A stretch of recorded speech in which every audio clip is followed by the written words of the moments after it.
Right. I hope these readings so far have helped you settle into tonight's session.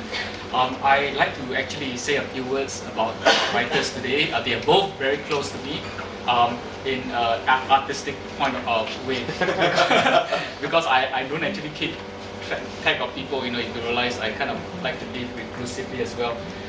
But both Grace and David are people I see sporadically. And for David, I think I have read his work for the longest time. And I think it's been around since the beginning of Ethos Books. At one time it was called Page Setters and it was published with them as well.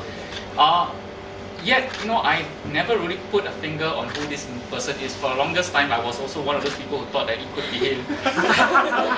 And nobody helped. I mean, people like Aaron D. and Alvin Pang, even though they were at the start of the founding of Ethos Books, they didn't say anything to me either. They said, who knows? We don't know who this person is, who this David Liu is. For all we know, he might not have existed, But I was quite adamant. I was thinking, okay, how old is this guy, Because he writes in a very youthful voice.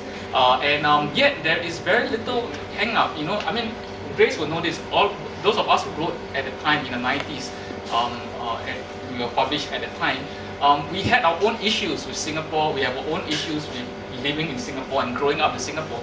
But this guy with his poetry, it didn't have that. It seems to be floating. So on one level, well, either if he's young, too how should I put it, too wise for his age, or if it is old, he still manages to maintain a certain ease with life. So or a kind of openness, a kind of youthfulness in the voice. So I was quite curious who he is. I didn't meet him until last year. So that's about a full 18 years or so knowing your works but not seeing him. The one word that people used to describe David is prolific. He writes a lot in many genres. And when it comes to poetry, I think this would be his fourth collection. And yet, I don't think Singaporeans hear of him enough. In part to do with how he also tends to hide a lot. He doesn't really actively go out to make himself be seen. So one of those people who you actually have to have a session like this to know that he exists. It's not a pseudonym. And he has things to say. So do grab this opportunity to ask the questions that have been brought up like I have for the last 20 years. Because you might not get another chance, maybe another 20 more years before you see him reappear again. One thing about David, when I read his poems, at least the ones that the one I really like, One Journey, Many Rivers, there is always this restlessness, this want to travel, this love of traveling, this love of learning lessons from people outside. And he tends to like to say quite openly that he can identify with them. And I think that continues in this. So a volume like this, Ubin Dreaming, I really appreciate the journey of journeying in his writing. As for Grace, we went also quite far back, but more in person, because I think when she published the first volume of poems, that was also when I published mine. And I specifically recall when we met. It was when the writer at the time of books in Straits Times, Ong Sofen, I think these days she does editing stuff for Live. She got the bunch of us who were published in that year, 1998, together. And then she decides to say something about, do a kind of report on all these young voices that are coming up and what's our issues, right? And I met you for the first time. I think Felix was there as well. And we all saw each other for the first time. And we vaguely know each other's volumes because we've seen them around. And we see what the other person is doing, but we are also quite guarded because we want to protect our own voice. And I remember one of the things I felt about Grace's poems, and a lot of them, of us at the time also felt, was that you have a very strong ear for sound, very rhythmic. I like rhymes, not a lot of poets do these days, and you have that.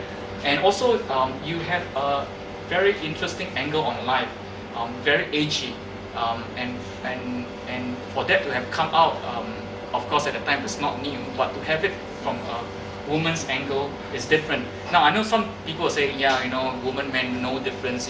Stop drawing that line again because we are post-feminist and all that. But really, if you were there in the 90s, you will realize that one of the missing voices is a female voice in poetry or prose, especially poetry. In prose, I think you have the writers there, but for poetry, for the longest time, it's a lot of men writing. And she's only one of the main voices, if not the only one that came out in the 90s, who wrote in a very specifically celebratory voice, not just of the struggles that women go through, but specifically about having no qualms with a sense of sexual pleasure. Now that is important because I think being Asian, we tend to be very reserved about our sexuality. And especially when we have women talk about how much they enjoy that side of them, it's very disturbing. At least for me, a conservative person in the 90s, growing up in the 90s. I have my own problems. I don't need this new set of problems to think about. And at that time, to have this thrown into me through her poetry, I really was hearing it put in my face in a very strong way. So I really appreciate her poems because they are poems I grew up with, I grew through, and I always wondered what would Grace be writing about now? What will she be doing? Even when I met you in London, I know you've been doing things. Along the way, I did catch your poems here and there. I see that they're growing, they change through the years. When I finally get your book and I got the pleasure of reviewing it, one of the things I see is layers of years of experiences. And they may be jumbled up here, but you can see at which stage, it would be a fun game to play, at which stage she felt this and at which stage she felt that. And then try to have a holistic experience of someone struggling, growing, learning, and fighting those experiences. With David, it's different. It's quite, as the David I remembered when I read the earlier volumes, there's a consistency there, there's a certainty there. I enjoyed the fact that here is not just a poet, more than anything else, I think David is an exploring human. I get that first, a very human person whose poems are just one aspect of him that he uses to express himself. Whereas Grace fights through her language and it comes through very strongly. She lives through it. I'm very, therefore, happy to have this session with them today. I'm going to ask some questions. When you have things to think about or poems that struck your mind or things you remember about their work that influenced you as a person, or you're just curious about writing and all, do anytime just jump in and ask a question, okay? I will definitely give the time to you. But the thing I want to ask is, what have you guys been doing all these years? Since the last time, let's say, since your last book, what were the things that come into this? And what have you been doing with yourself? Who goes first? I mean, should I be chauvinistic or ageist? I don't know. Ageist. What have I been doing? By the way, can I just interrupt? I see a familiar face and I want to say that Ming Yan, are you there? Yes. You're also one of the best things that happened on the spotlight on Singapore. I got to know you and I was very happy I did. Okay, I don't know, what have I been doing? I don't count the hours and live as I live, and I write. The thing about me is that writing is just, I don't know, it's a compulsion. I write when I'm a bit lazy, I write when I feel like it, and I always say that I write best when I swim, things are, I like doing, and in between I do some writing, business writing, commercial writing. I write for the papers, I write for the magazines, on very different subjects, mind you, I specialize in aviation, so I write about the airlines, about airports and things like that. Totally different. It's a different kind of writing. I don't know whether that shows up as being a very business kind of approach. I don't know. But that's how it is. What you driving at? Is there a frame, a way you think about coming up with the book? For a few years, you kind of sit on this idea of coming up with the next volume of poems, and not a book of short stories. Not really. In fact, I thought that I would come out with prose this time because I had long wanted to write the story, you know, that for a long time had been on my mind, but you know, maybe I just got a bit lazy. I didn't, want to plow through the long passages and make one novel. But poems is something that I write, I put them aside, and then when it comes to something sizable, there's a common theme, I put them together, and then I approach Ho Fang, and say, what about producing this? But really, it wasn't really intended that way. Right. In fact, when I wrote Identity, or I had Identity out, yes. I told Wai Han that probably that's my last book of poetry. And when I spoke to Ho Fang about this new one, and Wai Han reminded me, he said, that was your last. Okay, how about Grace? Okay. 98, Womango came out. Then I went to London to pursue love. Stayed there for 5 years. I thought postgrad studies. Yeah, that was one of the things I did, among the many other things I did. Then boyfriend became husband. Then he joined the circus. I followed. And the longest joke we had was that you ran away with the circus. Yes, but that's your joke. I mean, it was a perk. We get to travel. Why not? So then I gave birth to 2 kids. And that's about it. And well, I mean, the family is supposed to be in Brazil because the show is in Brazil. So I traded Brazil for Singapore because I think Singapore is better. Apart from the fact that NTU, gave me a writer in residency, so I get to stay on. Is the family here now? Yeah, family is here. And this book is 10 years because it was finished about several years ago. But the way in which it was compiled was I was not very happy with it, even though there are various reasons as well. And then the residency was one way in which I could revisit the thing and throw out half the stuff and add in new stuff. Went through several book titles and then settled on Cordelia. And yeah, that's it for now. Can I ask first Grace and then after that David, what do you feel changed since the last volume of work you did? I'll speak right. Well, Womango has a lot of concrete poetry, and it's still was very musical. So I think I kept some of the musicality. I think maybe subconscious because I don't play an instrument, a musical instrument. So the language became my instrument, very subconsciously. I mean, I'm a big music lover, as with many other people. I just happen to use it in a way that I could play with it. What else is there? Yeah, well, I dropped most of the concrete poetry. I was experimenting. Womango was also a culmination of at least several years of juvenilia during that time. So it was published in 98, that means I probably wrote it in 90. That means I published it in my late 20s, so I probably wrote it in my late teens to my mid-20s. So this is then a product of the last 10 years. So, in a sense, Womango was half juvenilia and half experimentation and half mature voice. And then this is mature voice plus evolution of me as a woman, with motherhood, travels, things like that. I've been away for at least, since 98 in a sense. I come back to Singapore because of family relations.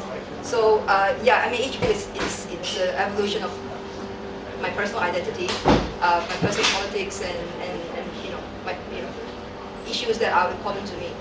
So I mean, I've had a lot of anger, and maybe because passionate, if somebody would say that. Jen says that I'm very energetic in my writing. So I mean, I have sort of diverged in certain ways, so it's less sexual, but in, you know, it's more controlled in a sense. Yeah. Okay. First of all, I mean, thanks for the compliment that I have a young voice. I don't know. Youth has always been the. I wouldn't say it's a problem. I have lived with that, you know, and people think that I'm too young. And I remember even on business trips, and I went to Japan and went to meet up with people, and they always look beyond me and say, "Where's your boss? Where's the old man?" You know? So, yeah, but I enjoyed it, you know. And I would say that I write, you know, I write what I see, you know. I'm very much inspired by faces and places. I travel quite a bit, as we noted. But increasingly, from my first book, Somewhere a Tiny Voice, then I went on to my second book. What was that? Fragrance of Durians. One year. It's not a durian book. Durians is prose. Okay, you want poetry? Poetry. Poetry would White be, Journey. No, somewhere. No. Somewhere a Tiny Voice is the Somewhere a Tiny Voice. Yeah, I don't even remember. Yeah, that's the first. Somewhere a Tiny Voice was my first, Yeah. and then oh yeah, I wrote One Journey. One Journey. One Journey, then Many Shakespeare can Rivers, wait. Yeah. and One Journey, Many Rivers. Again, my collection is driven by a very strong section on a certain theme. One Journey, Many Rivers was written when my father passed away, you know, and that was very emotional for me, right? And a great section was on the grief that I had, right? Because my first book was published by Ho Fang the year that my father actually died, right? And it was in the same month that he was going through this illness and he died, and I had the launch. Okay. And but along the way, I mean, writing about places. Usually, when I go to a place, I don't know. Somehow, I feel compelled to write. You know, the people I see, the things I see. Even in this book, last year I revisited Venice, and I was, you know, inspired to write because Venice to me is, in many people's minds, a place of romance. I love it. It's, you know, if you read Brideshead Revisited, right? And things like that. You know, the English writers, you know, Byron and whatever it is. Venice. But the last trip when I was in Venice, I saw, you know, enjoying myself in the holiday mood. I saw a coffin actually being loaded onto a boat. Now, you don't expect to see that when you're on holiday, you know. But still, Venice is Venice. That doesn't change things, right? So I wrote about the trees at Hyde Park. I love trees. I don't know why. I love walking among trees. And every book, there'll be a couple of poems on trees. Right?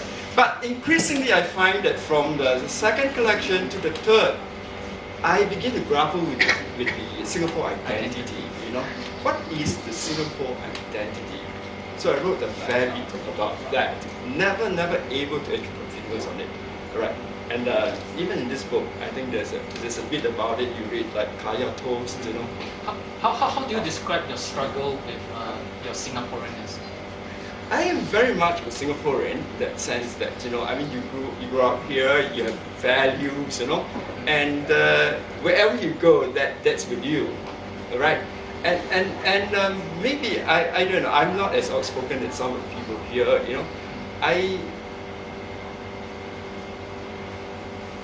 just think that, you know, it's strange. Life has a strange way of bringing you back to where you are, where you begin always, right? And I don't know, I find it difficult to describe how. Okay. Right, so I'm just thinking that, I mean, contrast with what Grace, Grace has her own approach to Singaporeanness. I mean, this is not an issue of age and all. I don't think the older.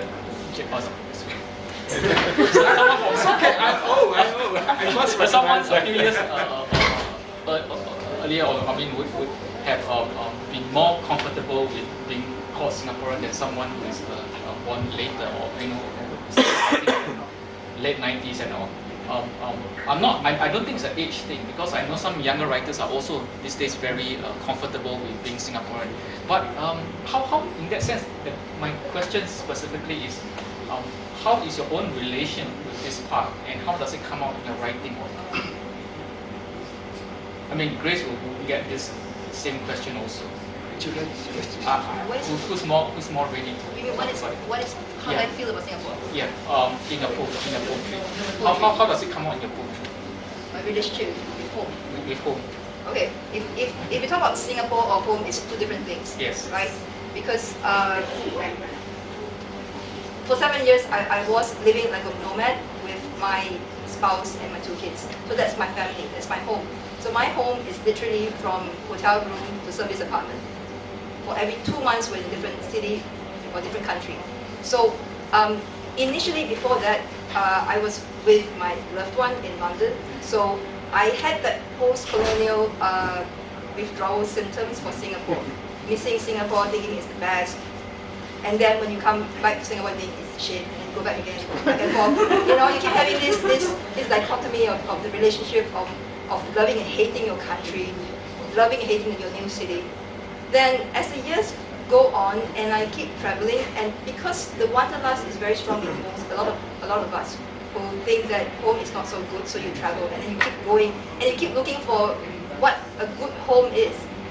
And then as I settled down in my homelessness of being a nomad, and I grow my own home.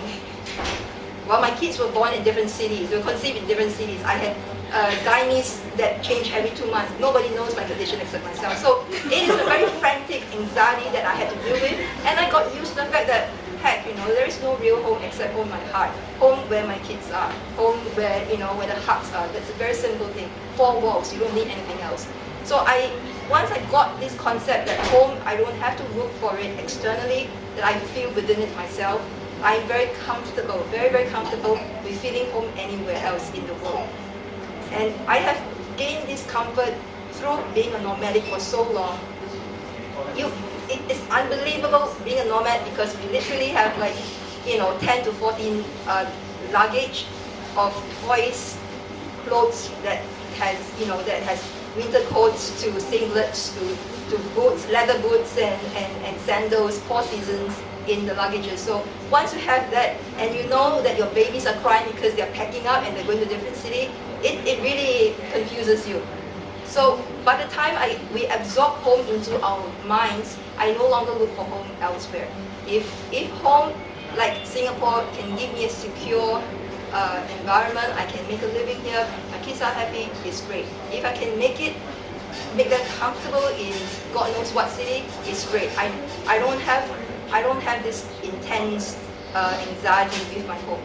So I don't know, I mean, yeah. So I think maybe it comes through in my new collection, I hope, that I'm talking less about home because I don't feel the anxiety anymore. I don't have the post-colonial hang-up anymore. And I mean, also because I spent 5 years in London, so it's no longer like this longing for motherland, and you know, I dealt with it. I'm so glad I dealt with it early on, because now I don't have to deal with it. and yet, in the poem you read just now, Made in Singapore by Cordelia, yeah. You have a very specific message.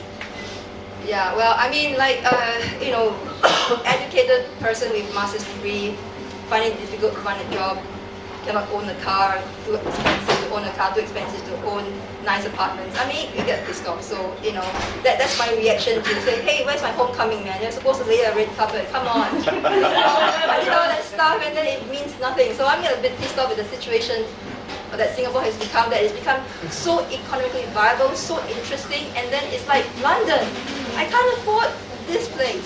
You know, I'm trying to, this is no longer anxiety, this is frustration, I want a piece of this pie. Not that I don't want you, I want you now. Thanks. How about David? I'm wondering whether David has the same issues. Yeah, maybe I can just illustrate this by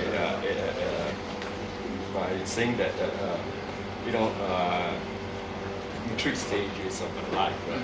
You see, in the very early days when I was writing, I did some work even for the then SBC, you know. And I was always told, or rather, you know, the group of us were really writing that you have to write Singaporean, you know. It must be Singapore, you know. The subject is Singapore, the writing is Singapore. To me, it was kind of strange. I always wonder, what is it to write Singapore, all right? And then I realized that there are lots of things, there are lots of markers, like, you know, you have to show this, you have to light, you have to do that, etc., right? So I wasn't sure what it was really, you know, to write Singapore and be Singaporean in that sense.